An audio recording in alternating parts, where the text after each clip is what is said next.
Donc la direction a bien confirmé la fermeture de Reims et la fermeture de Denain, avec un impact sur 136 emplois.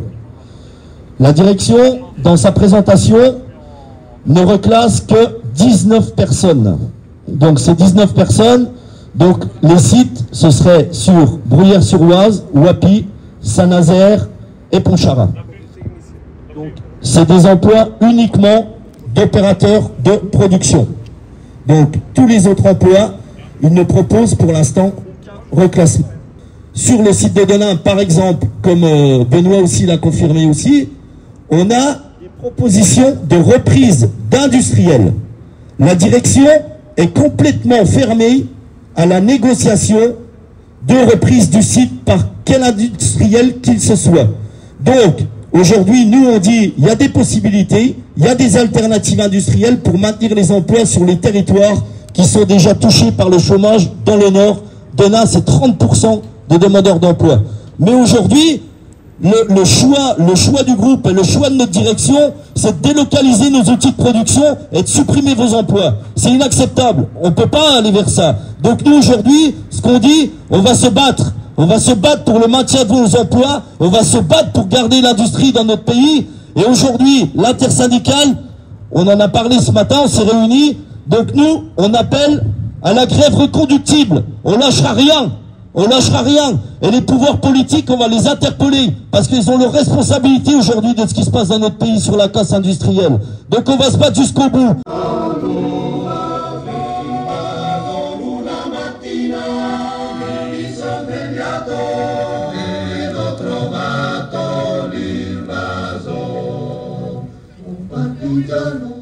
Aujourd'hui, qui ont encore le pouvoir de faire bouger les lignes, c'est les organisations syndicales avec les salariés. Mieux on sera nombreux dans la lutte, mieux on sera nombreux dans le rapport de force, et mieux on arrivera à changer les orientations qu'on veut aujourd'hui nous imposer.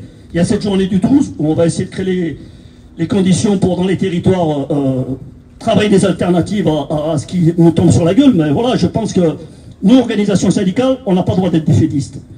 Étant donné que si on ne redonne pas un peu d'espoir, on n'ouvre pas des perspectives à ceux qui sont confrontés en direct au quotidien à ce que nous met dans le gueule le patronat, je pense qu'on ne sera pas compris par le monde du travail. Et je pense que, voilà, que ce soit CGT, CFDT, Force ouvrière, CFCGC et d'autres, aujourd'hui, il n'y a pas ceux qui sont plus révolutionnaires, moins révolutionnaires, ceux qui savent pas. Il faut qu'on soit en capacité, malgré les externalités, malgré nos divergences, de créer les conditions pour mobiliser les salariés, développer le rapport de force, pour faire plier Mittal, faire plier les grands donneurs d'ordre et ramener le gouvernement sur une politique qui va en direction de l'industrie et qui ne va pas en direction de la finance.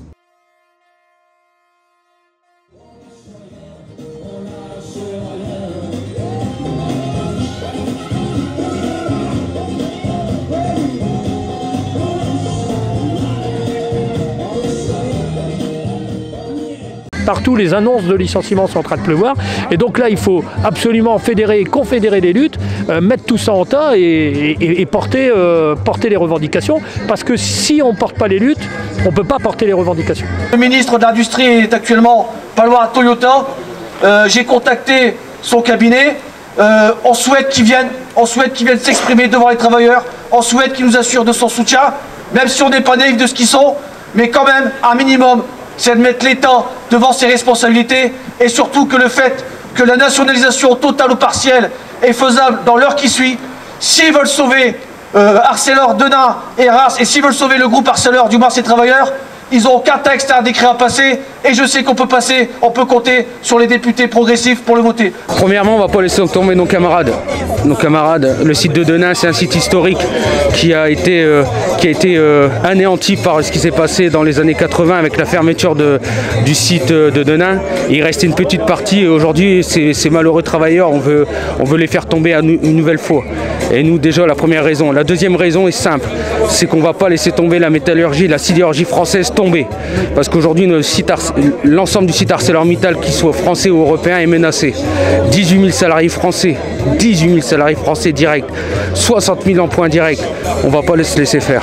Aujourd'hui, 136 emplois sont menacés, avec une possibilité de reclassement de 40 personnes, donc très insuffisant à notre goût. Mais aujourd'hui, on veut vraiment garder notre emploi et notre savoir-faire. Si réellement les actionnaires veulent nous lâcher, que les politiques et le gouvernement prennent ses responsabilités pour maintenir l'emploi, maintenir l'industrie en France. Il faut savoir que c'est des vies de famille que sont en train de détruire. Et ça, on ne peut plus. On ne peut plus laisser faire ça. Dans quel état, comment on peut rentrer à la maison de se dire que demain c'est les fêtes et qu'on va perdre notre emploi? Ce n'est plus possible. En plus, la méthode, elle est pire qu'exécrable. Soit c'est avant les fêtes de Noël, soit c'est avant les vacances d'été qu'on nous annonce toujours des drames. Parce que pour nous, ça reste des drames ce qui se passe aujourd'hui dans l'industrie. Oui, on a besoin d'une industrie forte dans le pays. Et si on veut une industrie forte, ça passe par écouter déjà les organisations syndicales et les forces progressistes. Parce que oui, il y a des idées. On a besoin d'avoir des lois qui empêchent aujourd'hui cette casse industrielle. On est porteur de projets de loi, que ce soit la fédération sur le projet de loi des GMS qui renforce le lien donneur d'ordre sous-traitant pour responsabiliser encore plus les donneurs d'ordre, mais aussi sur la conditionnalité des aides publiques. Je suis désolé, ArcelorMittal a pris beaucoup d'argent sur les aides publiques. Donc maintenant, s'il veut fermer ses sites, ben qu'il rembourse. Que fait l'État? Aujourd'hui, on se rend compte qu'ils deviennent impuissants. La CGT porte un moratoire.